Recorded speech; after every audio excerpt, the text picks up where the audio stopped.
যুদ্ধক্ষেত্র থেকে হয়তো ফিরে আসা সম্ভব, কিন্তু যুদ্ধের স্মৃতি থেকে কি সত্যি ফিরে আসা যায়? আজকের গল্প এমন এক অবসরপ্রাপ্ত সৈনিককে ঘিরে, যিনি সুবেদার পদে জীবনের 30 বছর কাটিয়েছে দেশের সেবায়। মৃত্যু বহুবার তার খুব কাছে এসেও ফিরে গেছে। দেশের প্রতি অগাধ ভালোবাসাই তাকে সবসময় শক্তি দিয়েছে নিজের দায়িত্ব পালন করতে। কিন্তু একজন সৈনিক কি শুধুই সৈনিক? না, সে একজন স্বামী, একজন বাবা, একজন মানুষও। আর ঠিক সেখানেই হয় তার সবচেয়ে কঠিন লড়াই। কারণ দেশের জন্য যুদ্ধ করতে গিয়ে অনেক সময় পরিবারের সঙ্গে তৈরি হয় তার অদৃশ্য দূরত্ব। দর্শক, আজ আমরা দেখব এমন এক আদর্শবান সুবেদারের গল্প, যে অবসর নেওয়ার পরেও জড়িয়ে পড়ে অন্যায়ের বিরুদ্ধে নতুন রণক্ষেত্রে। হ্যালো সিনেমা লাভার্স, কেমন আছেন সবাই? আমি আছি আরাফাত আপনাদের সাথে, আর চলে এলাম 2026 সালে মুক্তিপ্রাপ্ত সিনেমা সুবেদারের এক্সপ্লেনেশন নিয়ে। তাহলে গাইজ, চলুন আর কথা না বাড়িয়ে let's go for the explanation. একজন অবসরপ্রাপ্ত সৈনিক অর্জুন কর্মজীবনে তিনি সুবেদার পদে দায়িত্ব পালন করতেন। দীর্ঘ 30 বছর দেশের সেবায় কাটানোর পর অবশেষে তিনি অবসর নিয়েছেন, কিন্তু অবসরের পর ফিরে এসে তিনি দেখলেন তার পরিবারের অবস্থা প্রায় ভেঙে পড়ার পথে। স্ত্রীর মৃত্যুর পর এখন তার পরিবার বলতে আছে শুধু মেয়ে শ্যামা। শ্যামা কলেজে পড়ে। মায়ের মৃত্যুর পর এবং বাবার অবসর নেওয়ার আগ পর্যন্ত সে প্রায় একাই বাসায় থাকতো। ফলে বাবার প্রতি তার মনে জমে আছে অনেক অভিমান। অবশ্য সেই অভিমানের পেছনে যথেষ্ট কারণও আছে। অর্জুন যখন সীমান্তের যুদ্ধে ব্যস্ত, তখনই তার স্ত্রী এক দুর্ঘটনায় মারা যান। মায়ের দুর্ঘটনার পর শ্যামা বারবার তার বাবা অর্জুনকে ফোন করেছিল, কিন্তু যুদ্ধের পরিস্থিতিতে ব্যস্ত থাকায় অর্জুন তখন কোনোভাবেই সাড়া দিতে পারেননি। এমন নয় যে তিনি নিজের পরিবারকে ভালোবাসতেন না, বরং নিজের দায়িত্বের পর পরিবারের গুরুত্বই ছিল তার কাছে সবচেয়ে বেশি। কিন্তু ভাগ্যের নির্মম পরিহাস, যখন তার পরিবারের তাকে সবচেয়ে বেশি প্রয়োজন ছিল, তখনই তিনি তাদের পাশে থাকতে পারেননি। কিন্তু শ্যামা তো জানতো না যে কেন তার বাবা ফোন ধরতে পারেনি। সেই অজানা সত্য থেকেই জন্ম নেয় তার অভিমান। তার মনে হয় অর্জুন সারা জীবন নিজের কাজের জন্য তাদের সময় দিতে পারেননি। এমনকি মায়ের দুর্ঘটনার পর যখন সে দিশেহারা হয়ে পড়েছিল, কি করবে, কার কাছে যাবে বুঝতে পারছিল না, তখনও সে তার বাবাকে পাশে পায়নি।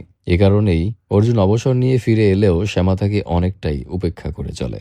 অন্যদিকে অর্জুন তার স্ত্রীকে ভীষণ ভালোবাসতো, এখনো ভালোবাসে। অবসর নেওয়ার পর স্ত্রীর সঙ্গে শান্তিপূর্ণভাবে জীবনের শেষ সময় কাটানোর যে স্বপ্ন ছিল, তার আগেই সে হারিয়ে ফেলেছেন প্রিয়তম স্ত্রীকে।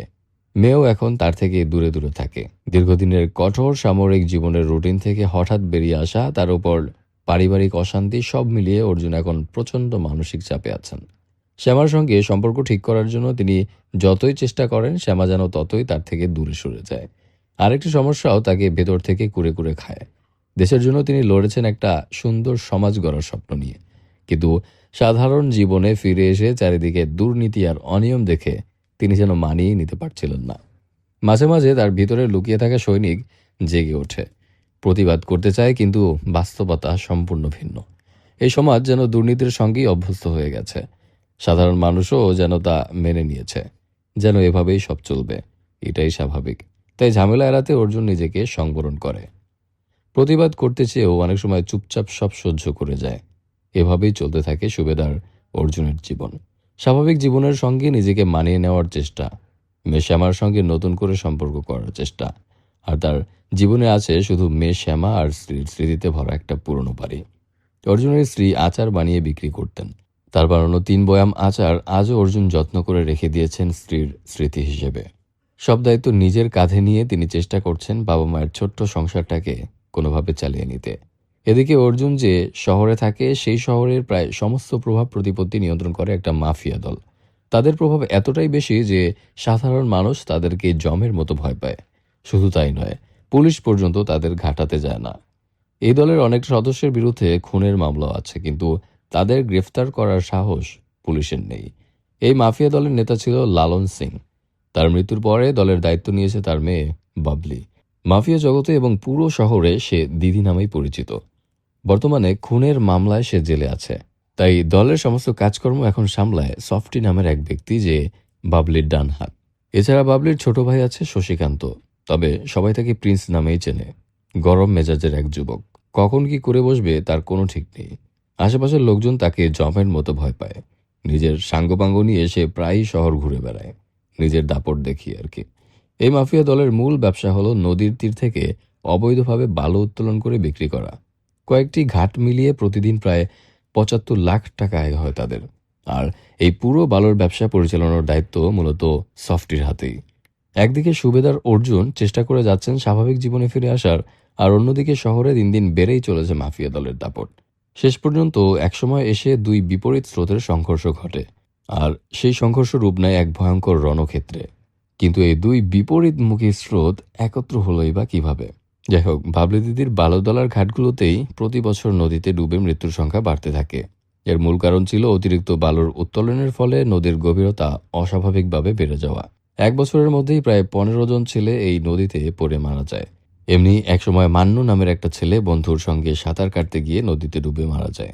যেদিন মান্নুর লাশ পাওয়া যায় সেদিনই ছিল প্রিন্সের জন্মদিন, আর সেই জন্মদিন উদযাপনের আয়োজন করা হয়েছিল ঠিক সেই ঘাটেই, যে ঘাটে ডুবে প্রাণ গেছে মান্নুর। গ্রামের একটা ছেলে এভাবে ডুবে মারা যাওয়ায় অনেক গ্রামবাসী সেখানে জড়ো হয়। চারপাশে বাতাস ভারী হয়ে ওঠে মান্নুর মায়ের আহাজারিতে। তিনি ছেলের লাশ নিয়ে সেই ঘাটেই বসে পড়েন। বিচার দাবি করেন সেই মাফিয়াদের বিরুদ্ধে, যাদের অবৈধ বালু উত্তোলনের কারণেই নদী এত গভীর হয়ে গেছে। মান্নুর মায়ের সঙ্গে সেখানে ছিল তার মামাও। পরিস্থিতি বেগতিক দেখে সফটি সিদ্ধান্ত নেয় আপাতত সেখানে প্রিন্সের জন্মদিন উদযাপন না করাই ভালো। বিষয়টা জানতে সে প্রিন্সের কাছে যায়। তখন প্রিন্স তাদেরই একটা ওয়াটার পার্কে নিজের সাঙ্গপাঙ্গদের নিয়ে মজা করছিল। তবে তার মজা করার ধরনটা ছিল খুব অদ্ভুত। বন্দুকের নলের সামনে দাঁড় করিয়ে মানুষকে ভয় দেখিয়ে আনন্দ পেত সে। সফটি যখন পুরো ঘটনা জানায় তখন প্রিন্সের মাথা গরম হয়ে যায়। সামান্য এক গরিব ছেলের মৃত্যুতে নাকি তার নিজের ঘাটেই নিজের জন্মদিন পালন বন্ধ হয়ে যাবে। রাগে ফুঁসতে ফুঁসতে প্রিন্স আর সফটি আবার সেই নদীর ঘাটে গিয়ে পৌঁছায়।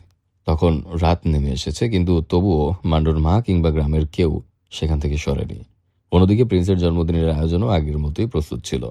ভাড়া করা ব্যান্ড পার্টি অপেক্ষা করছিল তাদের কাজ শুরু করার জন্য। এই সময় মান্ডুর মা স্থানীয় এক সাংবাদিকের কাছে সেখানে চলতে থাকা অনিয়মের কথা বলে। তিনি জানাচ্ছিলেন অবৈধভাবে বালু উত্তোলনের কারণে নদীর গভীরতা ভয়ঙ্করভাবে বেড়ে গেছে, আর সেই কারণেই গত 1 বছরে 15 জন শিশু এই নদীতে পড়ে মারা গেছে। এসবের পেছনে দায়ী শহরের কুখ্যাত মাফিয়া বাবলি দিদি, যদিও বর্তমানে তিনি খুনের মামলায় আসামি হয়ে জেলে বন্দী। ঠিক তখনই সেখানে এসে পৌঁছায় প্রিন্স। এসে আকাশের দিকে গুলি ছোড়ে। গুলির শব্দে সাংবাদিক সহ আশেপাশের সবাই প্রাণ ভয়ে দৌড়ে পালায়। সফটি এসে মান্নুর মামাকেও সরে যেতে বললে তিনি যেতে রাজি হয় না, উল্টো একটা ট্রাকের সামনে গিয়ে শুয়ে পড়ে।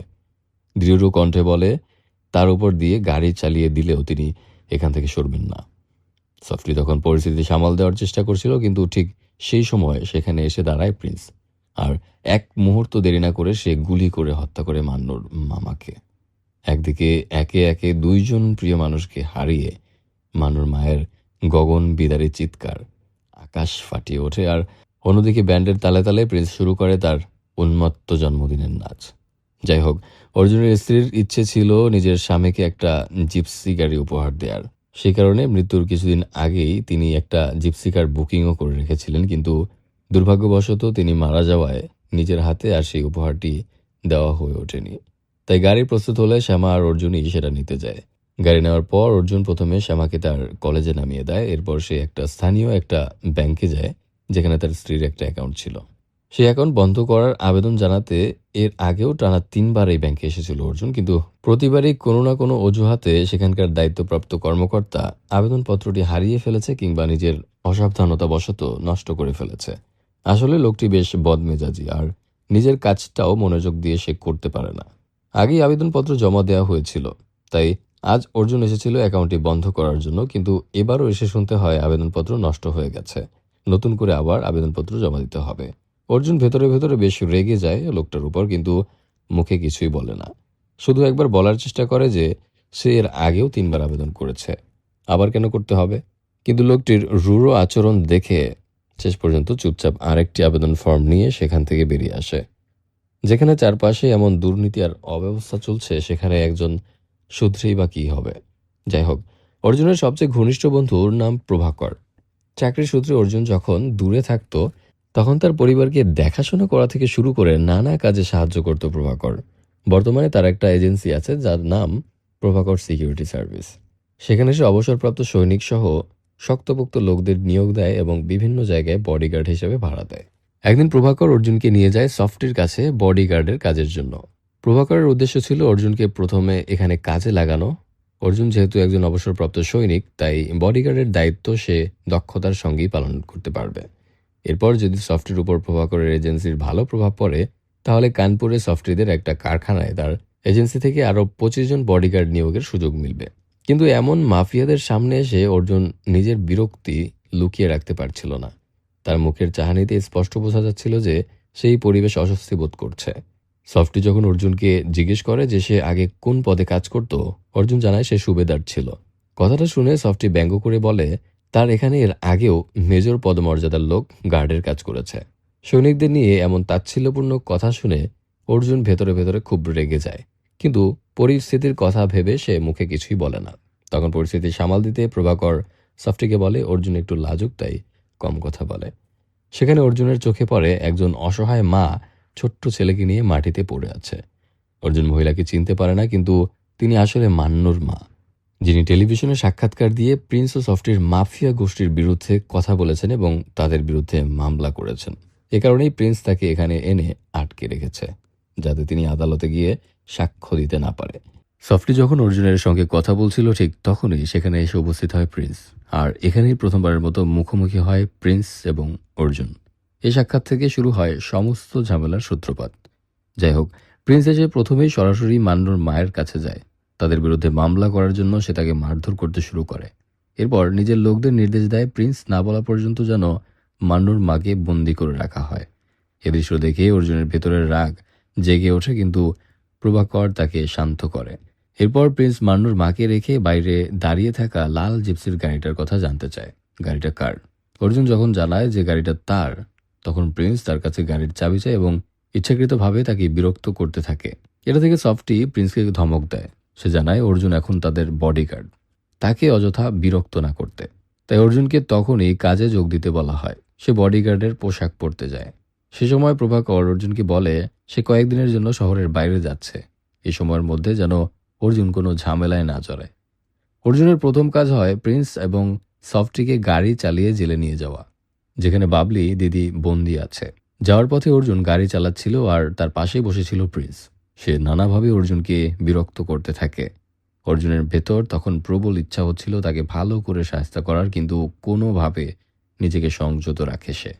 একসময় প্রিন্স নিজেই অর্জুনকে ড্রাইভিং সিট থেকে সরিয়ে দেয়, কারণ অর্জুন নাকি খুব ধীরে গাড়ি চালাচ্ছিল। এরপর সে নিজের মতো করে গাড়ি চালাতে শুরু করে। আর গাড়িতে এমন এক ধরনের হর্ন লাগানো ছিল যার শব্দ শুনলেই শহরের অন্য গাড়িগুলো রাস্তা ছেড়ে দেয়। কেউ অযথা নিজের ঘাড়ে ঝামেলা নিতে চায় না। গাড়িতে যেতে যেতে প্রিন্স নানা রকম বেয়াদবি করতে শুরু করে অর্জুনের সাথে, এমনকি তাকে দিয়ে গাঁজাও বানাতে বলে। জেলে পৌঁছে প্রিন্স আর সফটি ভেতরে বাবলির সঙ্গে দেখা করতে চায়, আর তাদের সাঙ্গপাঙ্গরা জেল গেটের বাইরে দাঁড়িয়ে অপেক্ষা করে। কিন্তু প্রিন্সের অপমানজনক আচরণ আর সহ্য করতে পারেনি অর্জুন, তাই সে তার অপেক্ষা না করে সেখান থেকে সোজা বাসায় চলে আসে।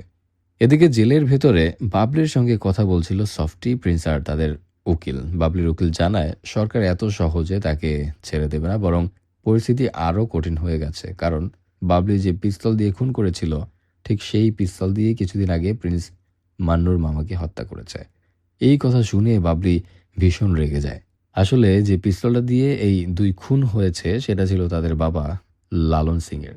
তার মা মারা যাওয়ার পর তার রূপার অলংকার গলিয়ে স্মৃতিস্বরূপ সেই পিস্তলে তাদের নাম খোদাই করিয়েছিলেন লালন সিং।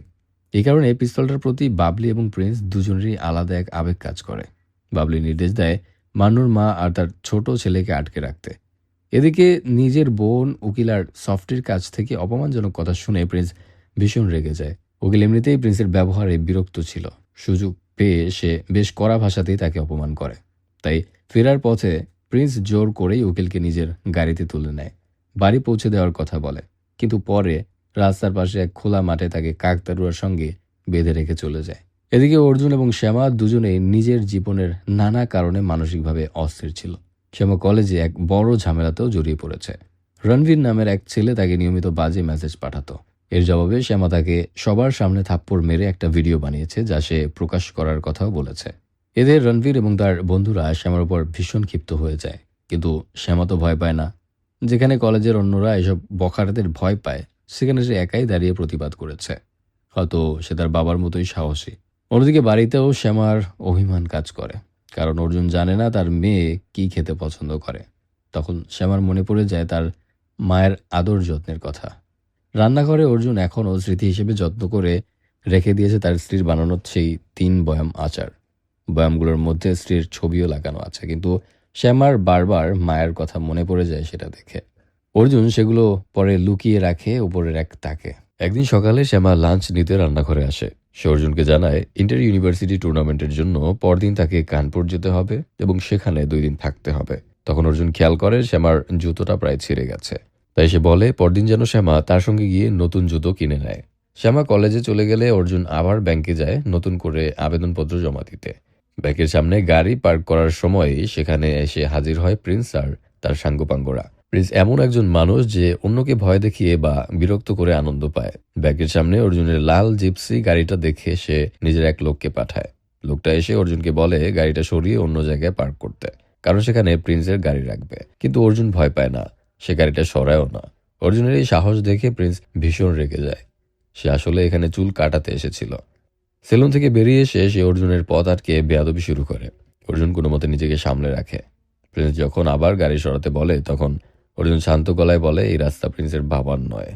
কথাটা শুনে প্রিন্স তখন আর কিছু বলে না, শান্তভাবেই তাকে ভেতরে যেতে দেয়, যদিও মনে মনে সে অন্য পরিকল্পনা করে রাখে। এদিকে ব্যাংকে গিয়ে আবেদনপত্র জমা দেওয়ার সময় সেই একই কর্মকর্তা আবারও অসাবধানতাবশত আবেদনপত্রের উপর চা ফেলে দেয়।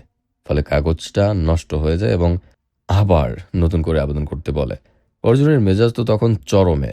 তার মনে হচ্ছিল লোকটাকে ভালো করে শিক্ষা দিয়ে তাকে দিয়ে আবেদনপত্র পূরণ করিয়ে নেওয়ার, কিন্তু কোনোভাবে নিজেকে সামলে সে বাইরে চলে যায়। বাইরে এসে যা দেখে তাতে আর নিজেকে নিয়ন্ত্রণ করতে পারে না। সে দেখে প্রিন্স তার গাড়িতে আঁচড় কেটে দিয়েছে, তবুও সে চুপ থাকে। কিন্তু যখন দেখে প্রিন্স তার গাড়ির ভেতরে প্রস্রাব করেছে আর সে গাড়ির ভেতরেই তার স্ত্রীর ছবিও ছিল, তখন তার রাগ যেন জ্বলন্ত আগুনে তেল ঢালার মতো হয়ে ওঠে। অর্জুন আশেপাশে থাকা প্রিন্সের লোকদের একে একে ধরে ভালো মতো পিটাতে শুরু করে। খবর পেয়ে প্রিন্স সেলুন থেকে হাফ কাটা চুল নিয়ে বেরিয়ে আসে, হাতে তার বাবার সেই পিস্তল। কিন্তু সুবেদার অর্জুন উল্টো প্রিন্সকে মারধর করে তার হাত থেকে পিস্তল কেড়ে নেয়। পরিস্থিতি বেগতিক দেখে প্রিন্সের কিছু লোক তখনই পালিয়ে যায়। এরপর অর্জুন প্রিন্সের শার্ট খুলে তাকে বাধ্য করে সেই শার্ট দিয়ে নিজের গাড়ি পরিষ্কার করতে। কাজ শেষ হলে প্রিন্সকে সেখানেই রেখে সে গাড়ি নিয়ে বাড়ি চলে যায়। যাওয়ার আগে নিজের পুরো ঠিকানাও জানিয়ে দেয় যেন প্রিন্স চাইলে তাকে খুঁজে নিতে পারে।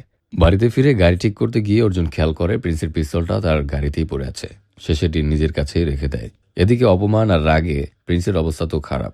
খালি গায়ে এক রেস্টুরেন্টে বসে সফটের জন্য অপেক্ষা করছিল। সফটি এলে তার উপরে চিৎকার শুরু করে। চিৎকার শুনে পাশের টেবিলে বসে থাকা এক বয়স্ক ব্যক্তি নিজের মেয়েকে নিয়ে তাদের দিকে তাকায়। এতেই প্রিন্সের রাগ গিয়ে পড়ে সেই লোকটার উপর। সে উঠে গিয়ে লোকটার মাথা টেবিলে ঠুকে মারতে শুরু করে। স্পষ্ট বোঝা যায় প্রিন্স দুর্বল মানুষের উপর অত্যাচার করে নিজের শক্তির তৃপ্তি পায়। এরপর যখন সে নিজের পিস্তল বের করে গুলি করতে যাবে তখনই খেয়াল করে পিস্তলটা নেই।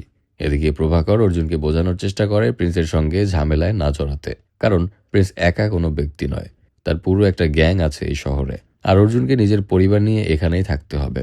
তখন অর্জুন শান্ত গলায় বলে সে হয়তো তার পরিবারকে সময় দিতে পারেনি, তবুও তার স্ত্রী আচার বিক্রি করে সেলাই করে একটু একটু টাকা জমিয়েছিল যেন একদিন অর্জুনের নিজের একটা জিপসি গাড়ি হয়। আর সেই গাড়ির সঙ্গেই প্রিন্স এমন অপমানজনক কাজ করেছে। এমন পরিস্থিতিতে চুপ থাকা তার পক্ষে সম্ভবই ছিল না। অবশ্য অর্জুনের যুক্তি যেমন ঠিক তেমনভাবে প্রভাকরের কথাও ভুল নয়। জলে নেমে কুমিরের সঙ্গে লড়াই করারই বা কি দরকার। শেষ পর্যন্ত প্রভাকর অর্জুনকে বলে প্রিন্স যদি কোনো ঝামেলা করে তাহলে যেন তাকে জানায়। প্রয়োজনে তার এজেন্সির সব বডিগার্ডই সে অর্জুনের নিরাপত্তার জন্য পাঠাবে। যাই হোক, রণবীর নামে যে ছেলেটিকে এক্সপোজ করে শ্যামা ভিডিও বানিয়েছিল সে এতে ভীষণ ক্ষিপ্ত হয়ে ওঠে। একদিন সে একটা বোতলে পানি ভরে এনে শ্যামার মুখের দিকে ছুরি মারে যেন এটি এসিড। এসিড ভেবে শ্যামা আতঙ্কে কেঁপে ওঠে। তখন রণবীর তাকে হুমকি দেয় যদি শ্যামা ভিডিওটি আপলোড করে তাহলে পরের বার বোতলে পানি নয় সত্যি এসিডই থাকবে। শ্যামাকে এভাবে হুমকি দিতে দেখে তার বন্ধু রাজন এগিয়ে আসে সাহায্য করতে, কিন্তু শ্যামা তাকে থামিয়ে দেয়। সে বলে এটা তার নিজের লড়াই, সে নিজেই সামলাবে। নিজের জীবন এত ভয়াবহ পরিস্থিতির মধ্যে দিয়ে গেলেও শ্যামা তার বাবাকে একটুও জানায় না। হয়তো এখনও সে অর্জুনকে পুরোপুরি নিজের মানুষ বলে মনে করতে পারে না। সেই রাতে খাবার টেবিলে বসে অর্জুন আর শ্যামা দুজনেই একে অপরকে জিজ্ঞেস করে সব ঠিকঠাক চলছে কিনা। দুজনেই বলে সব ঠিক আছে, কিন্তু রাত গভীর হলে বোঝা যায় আসলে কিছুই ঠিক নেই। রাতের বেলা কয়েকজন ছেলে বাইক নিয়ে তাদের বাড়ির সামনে দিয়ে বারবার হর্ন বাজিয়ে চক্কর দিতে থাকে। শব্দ শুনে অর্জুন ছুরি হাতে বাইরে বেরিয়ে আসে। তার ধারণা ছিল এগুলো নিশ্চয়ই প্রিন্সের লোকজন, কিন্তু আসলে তারা ছিল রণবীর আর তার দল। তারা যখন শ্যামার নাম ধরে অশালীন মন্তব্য করতে শুরু করে, ঠিক তখনই অর্জুন দ্রুত বাড়ির ভেতর গিয়ে দেখে শ্যামা ঠিক আছে কিনা। শ্যামা তখন সবই শুনছিল, কিন্তু বাবাকে দেখে ঘুমের ভান করে পড়ে থাকে।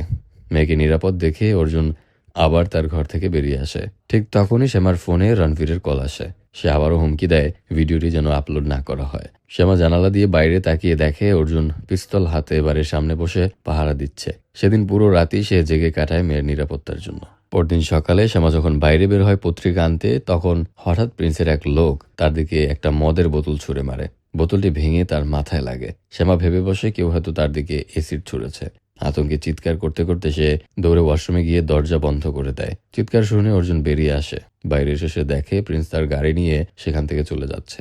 অর্জুন অনেকক্ষণ দরজায় ডাকাডাকি করলেও শ্যামা দরজা খুলতে চায় না। তখন অর্জুন বাইরে পড়ে থাকা মদের বোতলের কাচের টুকরোগুলো পরিষ্কার করতে থাকে। রণবীর ভেবেছিল এই ঘটনার পর শ্যামা ভয় পেয়ে যাবে এবং ভিডিও আর আপলোড করবে না, কিন্তু শ্যামা ভয় পাওয়ার মেয়ে নয়। সে সরাসরি রণবীরের বাড়িতে গিয়ে হাজির হয়, যেন রণবীর ভয় পায় যে তার পরিবার সবকিছু জেনে যাবে। একটু আড়ালে নিয়ে গিয়ে শ্যামা স্পষ্ট করে বলে দেয় সে রণবীরকে একটু ভয় পায় না, আর ভিডিওটিও সে অবশ্যই আপলোড করবে। এদিকে পিস্তল হারানোর খবর পেয়ে বাবলি জেল থেকে প্রিন্স আর সফটিকে ডেকে পাঠায়। সফটি বলে একটা ছোট ঘটনাকে কেন্দ্র করেই প্রিন্স এত বড় ঝামেলা বাঁধিয়েছে, কিন্তু প্রিন্সের যুক্তি সেখানে তার সম্মান নষ্ট হয়েছে, আর সেটা কোনো ছোট ঘটনা নয়। বাবলি খুব ধুরন্ধর এবং চতুর।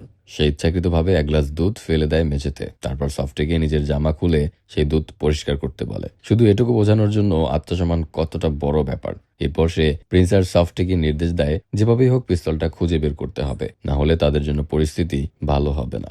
এদিকে অর্জুন আর প্রভাকর থানায় যায় প্রিন্সের বিরুদ্ধে অভিযোগ করতে, কিন্তু পুলিশ মামলা নিতে রাজি হয় না। তারা বলে এই দলের বিরুদ্ধে আগেই অনেক মামলা আছে, কিন্তু আইনের কিছুই করার নেই, তাই নতুন করে মামলা করে কোনোই লাভ হবে না। হতাশ হয়ে তারা থানা থেকে বেরিয়ে আসে। প্রভাকর নিজের কাজে চলে যায়, আর অর্জুন যায় তার নিজের গাড়ির কাছে।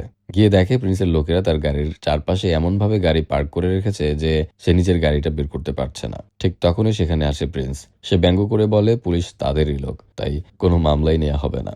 এরপর সে অর্জুনকে বলে তার পিস্তল ফেরত দিতে। অর্জুনও ব্যঙ্গ করে জবাব দেয় যদি পুলিশ এতই পরিচিত হয় তাহলে তাদের দিয়েই যেন নিজের পিস্তলটা খুঁজে নেয়। এই কথা শুনে প্রিন্স ক্ষিপ্ত হয়ে ওঠে। সে নিজের লোক মুন্নাকে নির্দেশ দেয় অর্জুনের গাড়ির উপর আক্রমণ করতে। মুন্না যাওয়ার আগেই নিজের গাড়ি দিয়ে ধাক্কা মেরে অর্জুনের জিপসির একপাশ থেতলে দেয়। তবে তাড়াহুড়ায় সে নিজের দেশলাইয়ের বাক্সটি সেখানেই ফেলে যায়। নিজের প্রিয়তম স্ত্রীর উপহার দেওয়া গাড়ির এই অবস্থা দেখে অর্জুনের রাগ চরমে ওঠে। সে মুন্নার পিছু নেয়। মুন্না তখন একটা গ্যাস স্টেশনে নিজের গাড়িতে গ্যাস ভরছিল। অর্জুন সেখানে গিয়ে মুন্নার গাড়ির কাঁচ সব ভেঙে দেয়। সেদিনই তার শ্যামাকে নিয়ে জুতা কিনতে যাওয়ার কথা ছিল, তাই এরপর অর্জুন শ্যামাকে ফোন করে, কিন্তু শ্যামা ফোন কেটে দেয়, রিসিভই করে না। যাই হোক, শেষ পর্যন্ত শ্যামা সত্যি রণবীরের ভিডিওটি আপলোড করে দেয়। ভিডিও আপলোড হওয়ার পর প্রিন্সিপাল রণবীর এবং তার আরো 3 জন বন্ধু আর শ্যামাকে নিজের অফিসে ডেকে পাঠান। সেখানে তিনি রণবীর এবং তার বন্ধুদের বলে তাদের অভিভাবকদের কলেজে নিয়ে আসতে হবে, আর শ্যামাকে বলে ভিডিওটি ডিলিট করে দিতে, কারণ এতে কলেজের সুনাম নষ্ট হচ্ছে। এই কথা শুনে শ্যামা ভীষণ মর্মাহত হয়। রাগ আর অপমানে সে সেখান থেকেই কলেজ ছেড়ে বেরিয়ে যায়। কলেজ গেট দিয়ে বের হওয়ার সময় রাজন তাকে থামানোর চেষ্টা করে। সে শ্যামার হাত ধরে কিছু বলতে চায়, কিন্তু শ্যামা থামে না, বরং হাত ছাড়িয়ে সেখান থেকে চলে যায়। সমস্যা শুরু হয় তখনই। দূর থেকে গাড়িতে বসে পুরো ঘটনাটা দেখছিল অর্জুন। সে রাজনকে কলেজের কোনো বখাটে ছেলে মনে করে। তার মনে হয় রাজন শ্যামাকে হয়রানি করছে। শ্যামা চলে যাওয়ার পর অর্জুন এগিয়ে গিয়ে রাজনকে মারধর শুরু করে। আশেপাশের মানুষ তাকে থামানোর চেষ্টা করলেও ততক্ষণে রাজনের অবস্থা বেশ খারাপ হয়ে যায়। এই পুরো ঘটনাটা কলেজের কয়েকজন ছাত্রছাত্রী আবার ভিডিও করে ফেলে। কেউ একজন পুলিশকেও খবর দেয়। কিছুক্ষণের মধ্যেই আবার পুলিশ এসে অর্জুনকে আটক করে থানায় নিয়ে যায় এবং তাকে জেলে ভরে দেয়। প্রভাকর যায় অর্জুনকে ছাড়িয়ে আনার জন্য। এদিকে কেউ একজন সেই ভিডিওটি শ্যামাকেও পাঠায়। ভিডিও দেখে শ্যামা অর্জুনের উপর ভীষণ রেগে যায়। এমনিতেই তার বাবার প্রতি তার আগে থেকে একটা ক্ষোভ ছিল। এই ঘটনার পর সেই ক্ষোভ যেন আরো বেড়ে গেছে। সে থানায় গিয়ে অর্জুনকে জানায় রাজন তার বন্ধু, কিন্তু অর্জুন তার সঙ্গে কোনো কথা বলে না, বরং প্রভাকরকে বলে শ্যামাকে সেখান থেকে নিয়ে যেতে। সেই রাতেই প্রিন্স পিস্তল খুঁজতে অর্জুনের বাড়িতে তাণ্ডব চালায়, পুরো বাড়ি তছনছ করে ফেলে। তবে সৌভাগ্যবশত রাজনের পরিবার অর্জুনের বিরুদ্ধে কোনো মামলা করেনি, তাই পরের দিন সকালে অর্জুন ছাড়া পেয়ে যায়। জেল থেকে বেরিয়ে সে সোজা হাসপাতালে যায় এবং রাজনের কাছে ক্ষমা চায়। রাজন তখন তাকে জানায় সারা রাত শ্যামা তার সঙ্গেই হাসপাতালেই ছিল। হাসপাতাল থেকে অর্জুন যখন বাসায় ফিরে আসে তখন দেখে পুরো বাড়ি লণ্ডভণ্ড হয়ে আছে, সবকিছু ভাঙচুর করা। তার স্ত্রীর নিজের হাতে সাজানো ছোট্ট সংসারটা যেন এক রাতেই তছনছ করে দিয়েছে। অর্জুনের বুঝতে আর বাকি থাকে না এটা কার কাজ। সে দ্রুত সেই জায়গায় যায় যেখানে পিস্তলটা লুকিয়ে রেখেছিল, কিন্তু গিয়ে দেখে পিস্তলটা আর সেখানে নেই। তাহলে কি প্রিন্সি সেটা নিয়ে গেছে? যাই হোক, সেদিন শ্যামার টুর্নামেন্টের জন্য কানপুরে যাওয়ার কথা। বাবার উপর রাগ করে শ্যামা একাই বাস স্টপে চলে যায়। কিছুক্ষণ পর অর্জুন গাড়ি নিয়ে সেখানে পৌঁছে শ্যামাকে তার জন্য কেনা জুতো এগিয়ে দেয়, কিন্তু শ্যামা সঙ্গে সঙ্গে বুঝতে পারে জুতাটা তার বাবা কেনেনি, কারণ অর্জুন তো তার পায়ের মাপও জানে না। শ্যামা ঠান্ডা গলায় বলে, জুতাটাও নিশ্চয়ই প্রভাকর আঙ্কেল কিনেছে। তারপর এতদিনের জমে থাকা কষ্ট একসাথে বেরিয়ে আসে। বাবা হিসেবে আজীবন পাশে না পাওয়ার কষ্ট সবই সে অর্জুনকে বলে দেয়। মন খারাপ করে শ্যামা জুতোটা না নিয়েই কাঁদতে কাঁদতে বাসে উঠে যায়। যাওয়ার আগে জানিয়ে দেয় 2 দিন পর সকালে সে ফিরবে, আর এরপর হোস্টেলে শিফট করবে, বাসায় আর থাকবে না। স্ত্রীকে তো আগেই হারিয়েছে, এবার মেয়েকেও এভাবে হারানোর কথা ভাবতেই অর্জুনের ভেতরে একটা গভীর ক্ষত তৈরি হয়। বাসায় ফিরে সে আবারও গোছাতে শুরু করে। ভাঙা সংসার, উল্টোপাল্টা হয়ে যাওয়া ঘর আর সবকিছু। কানপুর যাওয়ার পথে শ্যামার ফোনে কথা হয় তার বন্ধু রাজনের সঙ্গে। তখন শ্যামা জানতে পারে অর্জুন হসপিটালে গিয়ে রাজনের খোঁজ নিয়েছিল। শুধু তাই নয়, রাজনের কাছে ক্ষমাও চেয়েছে। কথাটা শুনে শ্যামার মন নরম হয়। সে ভাবে ফিরে গিয়ে বাবার সঙ্গে সব মিটমাট করবে। এদিকে পরদিন সফটি, প্রভাকর আর অর্জুনকে নিজেদের আস্তানায় ডেকে পাঠায় একটা পুরনো স্কুল ঘরে। উদ্দেশ্য একটাই, প্রিন্স আর অর্জুনের মধ্যে সব মীমাংসা করে দেওয়া, যাতে করে আর ঝামেলা না হয়। আর এই মীমাংসা চলবে বাবলির ভিডিও কলে। ভিডিও কলে বাবলির প্রথমে অর্জুনকে শান্তভাবে কথা বলে মীমাংসা করতে বলে। তারপর সে অর্জুন আর তার স্ত্রীকে নিয়ে কিছু নোংরা অপমানজনক কথাও বলে। শেষে পিস্তলটা ফেরত দিতে বলে। অর্জুন অবাক হয়ে যায়। প্রিন্স যদি পিস্তলটা না নিয়ে থাকে তবে নিলকে, নাকি পিস্তল পাওয়ার পরও প্রিন্স তাকে ফাঁসানোর জন্য মিথ্যা বলছে। প্রিন্সের ব্যবহারে অর্জুনের ভেতরে ভেতরে রাগ জমতে থাকে, তবুও সে চুপ করে থাকে।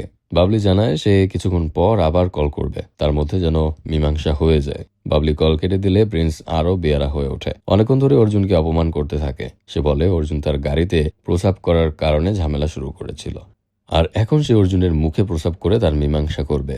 সফটিও তখন বলে যেভাবেই হোক মীমাংসা করে নাও। আর ঠিক তখনই অর্জুনের ধৈর্যের বাঁধ ভেঙে যায়।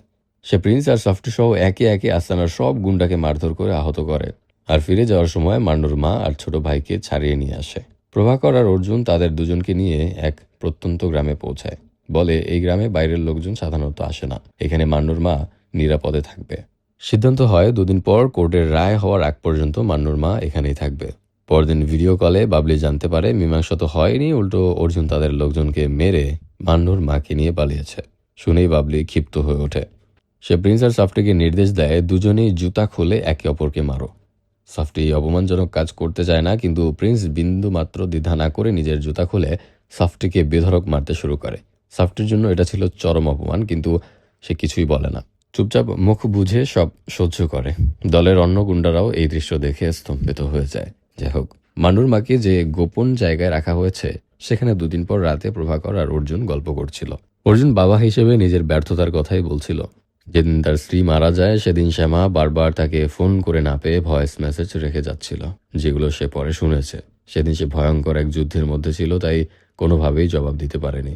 প্রভাকর তখন অর্জুনকে উপদেশ দেয় শ্যামাকে সব সত্য খুলে বলার, তাকে সময় দেওয়ার, তাহলে ধীরে ধীরে তাদের সম্পর্ক আবার ঠিক হয়ে যাবে। পরদিন সকালে শ্যামার ফেরার কথা। ভোরে উঠে অর্জুন বাস স্টপের দিকে রওনা হয় শ্যামাকে রিসিভ করতে। প্রভাকর তখন ঘুমাচ্ছিল, তাই অর্জুন যাওয়ার আগে প্রভাকরের কাছে একটা ভয়েস মেসেজ রেখে যায় যে সে শ্যামাকে আনতে যাচ্ছে, শ্যামার সঙ্গে সবকিছু ঠিক করবেই। আর যদি সে না ফেরে তাহলে প্রভাকর যেন তাকে কল না দেয়, এমনকি সে কল করলেও যেন রিসিভ না করে। একদম পুরো প্রস্তুতি নিয়ে তারপর যেন কল দেয়। কিন্তু কিসের প্রস্তুতি? যাই হোক, বাস স্টপে বাস থেকে নামার পর শ্যামা দেখে কিছুটা দূরে গাড়ির পাশে দাঁড়িয়ে আছে অর্জুন। কিন্তু ঠিক সেই মুহূর্তেই একটা গাড়ি এসে শ্যামাকে তুলে নিয়ে যায়। গাড়িটিতে ছিল রণবীর আর তার 3 বন্ধু। তারাই শ্যামাকে অপহরণ করেছে। অর্জুন সঙ্গে সঙ্গে নিজের গাড়ি নিয়ে তাদের পিছু নেয়, কিন্তু বেশি দূর যেতে পারে না। পেছন থেকে প্রিন্সের গাড়ি এসে তার গাড়িতে ধাক্কা মারে। গাড়িটি উল্টে যায়। আহত অর্জুনকে তুলে নিয়ে যাওয়া হয় প্রিন্সের আস্তানায়। সেখানে তাকে বেঁধে রেখে মারধর করতে থাকে প্রিন্সের লোকেরা, আর বারবার জিজ্ঞেস করে পিস্তলটা কোথায়। কিন্তু অর্জুনের মাথায় তখন একটাই কথা, শ্যামা। সে বারবার মেয়ের নাম ধরে চিৎকার করতে থাকে। এদিকে রণবীরের দল শ্যামাকে নিয়ে যায় একটা নির্জন ইট ভাটায়। সেখানে একটা ঘরে নিয়ে তারা শ্যামাকে বেইজ্জতি করার উদ্দেশ্যে ভিডিও বানাতে চায়। সেই নির্জন জায়গায় তার চিৎকার শোনার মতো কেউই নেই, তবুও সে হাল ছাড়ে না। হাত পা ছুঁড়ে একাই 4 জনকে আহত করে ফেলে। এরপর সুযোগ বুঝে দৌড়ে পালাতে শুরু করে।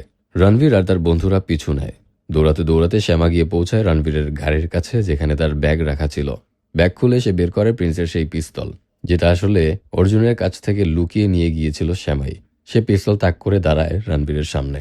এদিকে প্রিন্সের আস্তানায় অর্জুন বারবার শ্যামার কথা জিজ্ঞেস করছিল। তার ধারণা ছিল শ্যামাকে অপহরণ করিয়েছে প্রিন্সই। সত্যটা জানার জন্য সফটি জেলে গিয়ে বাবলির সঙ্গে দেখা করে জানতে চায় শ্যামাকে সে অপহরণ করেছে কিনা। বাবলি জানায় সে এমন কিছুই করায়নি, বরং কথা বলতে বলতে সফটিকে অপমান করতে শুরু করে। এদিকে প্রিন্স অর্জুনের ফোন ব্যবহার করে প্রভাকরকে কল দেয়। উদ্দেশ্য অর্জুনের বদলে মান্নুর মাকে তার হাতে তুলে দিতে বাধ্য করা। ঠিক সেই সময় শ্যামা নিজের বাবার নম্বরে ফোন করে। ফোনটি রিসিভ করে প্রিন্স। সে শ্যামাকে জানায় অর্জুনের অ্যাক্সিডেন্ট হয়েছে। শ্যামা যেন নিজের ঠিকানা বলে তাহলে সে গিয়ে তাকে নিয়ে আসবে। শ্যামা তো জানতো না ফোনের ওপারে কে আছে, তাই সে নিজের ঠিকানাই বলে দেয়। প্রিন্সের লোকেরা গিয়ে শ্যামাকেও ধরে নিয়ে আসে সেই আস্তানায়। সেখানে তার ব্যাগ খুলে সবকিছু বের করে ফেলা হয়। ব্যাগে শ্যামার জেতা টুর্নামেন্টের একটা মেডেলও ছিল। প্রিন্স সেই মেডেল তুলে নিয়ে অট্ট হাসি দিয়ে অর্জুনের গলায় পরিয়ে দেয়। ঠিক তখনই অর্জুনের ফোনে কল আসে প্রভাকরের। প্রিন্স জিজ্ঞেস করে সে নিজে যাবে নাকি প্রভাকর আসবে তার আস্তানায়। প্রভাকর বলে প্রিন্সই যেন এখানে আসে। এরপর প্রিন্স নিজের লোকজন অর্জুন আর শ্যামাকে নিয়ে চারদিক পাহাড় ঘেরা একটা নির্জন সমতল জায়গায়, যেখানে আগে থেকেই অপেক্ষা করছিল প্রভাকর, সেখানে যায়। প্রিন্স তাদের নিয়ে যায় সেই লাল জিপসি গাড়িতেই। যেহেতু গাড়িটি চলছিল না, তাই নিজের আরেকটি গাড়ি দিয়ে সেটিকে টেনে নিয়ে যায়। গাড়িতে বসে অর্জুন আর শ্যামার মধ্যে কথা হয়। তাদের দীর্ঘ জীবনের ভুল বোঝাবুঝি ধীরে ধীরে মিটে যায়। সেখানে পৌঁছে প্রিন্স বন্দুকের নলের সামনে বসিয়ে রাখে অর্জুন, শ্যামা আর প্রভাকরকে। আর গর্ত খুঁড়ে মান্নুর মা এবং তার ছোট ভাইকে জীবন্ত কবর দেওয়ার প্রস্তুতি নিতে থাকে। তখন অর্জুন নিচু গলায় প্রভাকরকে জিজ্ঞেস করে তাদের পরিকল্পনার কি হলো। প্রভাকর জানায় সমস্যা হয়েছে, গাড়ির টায়ার পাংচার হয়ে গেছে। আসলে এই কয়েকদিনে অর্জুন আর প্রভাকর একদল অবসরপ্রাপ্ত সৈনিককে একত্র করেছিল সাহায্যের জন্য। তাদের পরিকল্পনা ছিল মান্নুর মাকে নেওয়ার টোপে ফেলে প্রিন্সকে এখানে এনে আগে থেকেই ফাঁদ পেতে রাখা। কিন্তু টায়ার পাংচার হওয়ায় সেই সৈনিকরা এখনো পৌঁছাতে পারেনি। পৌঁছাতে আরো 10 মিনিট লাগবে। কিন্তু তার আগেই যদি প্রিন্স মান্নুর মাকে মেরে ফেলে। সময় নষ্ট করার জন্য ঝুঁকি নিয়েই অর্জুন হাঁটতে শুরু করে একদিকে। কৌতূহলবশত প্রিন্সও তাকে থামায় না, বরং পেছনে পেছনে যায়। কিন্তু শ্যামা তখন প্রিন্সের পা ধরে টেনে রাখে, যেন সে গিয়ে অর্জুনকে আঘাত করতে না পারে। এই সময় শ্যামাকে বাঁচাতে এগিয়ে আসে প্রভাকর, কিন্তু প্রিন্স তাকে গুলি করে হত্যা করে ফেলে। শ্যামা প্রভাকরের নিথর দেহ জড়িয়ে ধরে কান্নায় ভেঙে পড়ে। এত কিছুর পরও অর্জুন থামে না। তার উদ্দেশ্য একটাই, সময় নষ্ট করা। প্রিন্স আবারও তার পিছু নেয়। হাঁটতে হাঁটতে দুজনের মধ্যে শুরু হয় ধস্তাধস্তি। দুজনেই মারাত্মক আহত হয়, কিন্তু আগেই আহত থাকা অর্জুন প্রিন্সের সঙ্গে পেরে ওঠে না। প্রিন্স তাকে টেনে হিচড়ে আবার আগের জায়গায় নিয়ে আসে। প্রিন্স যখন অর্জুনকে শেষ আঘাতটা করতে যাবে, ঠিক তখনই পাশ দিয়ে একটা গুলি ছুটে আসে।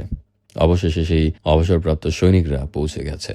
চারপাশে পাহাড়গুলোর মাথায় দাঁড়িয়ে তারা বন্দুক তাক করে রেখেছে প্রিন্সের লোকদের দিকে। পরিস্থিতি বেগতিক দেখে প্রিন্স তার এক লোক গুড্ডুকে দিয়ে সফটিকে ফোন করায়, কিন্তু সফটি আদেশ দেয় প্রিন্সকে সেখানেই রেখে সবাই যেন ফিরে আসে। প্রিন্সের আচরণে তার নিজের লোকজন বিরক্ত হচ্ছিল। তারা মূলত সফটির পক্ষেই ছিল, তাই আদেশ পেয়ে তারা প্রিন্সকে ফেলে সেখান থেকে চলে যায়। সৈনিকরা তখন প্রিন্সকে বলে সে একজন সৈনিকের গুলিতে মরারও যোগ্য নয়। এরপর অর্জুন তাকে নিয়ে যায় সেই ঘাটে যেখানে অবৈধ বালু উত্তোলনের কারণে বহু শিশু ডুবে মারা গিয়েছিল। সেখানে বালির নিচে তাকে পুঁতে রাখা হয়, শুধু মাথাটা বাইরে রেখে। এরপর ট্রাকের চাকা দিয়ে পিষে দেওয়া হয় প্রিন্সের মাথা। এদিকে জেলের ভেতর সফটি নিজের লোকদের সাহায্যে খাবারে বিষ মিশিয়ে বাবলিকে হত্যা করে। বহুদিনের অপমান আর ক্ষোভ জমেছিল তার মনে। প্রিন্স আর বাবলি কখনোই তাকে প্রাপ্য সম্মান দেয়নি, বরং বারবার অপমান করেছে। অবশেষে সফটি নিজের সেই অপমানের প্রতিশোধ নেয়।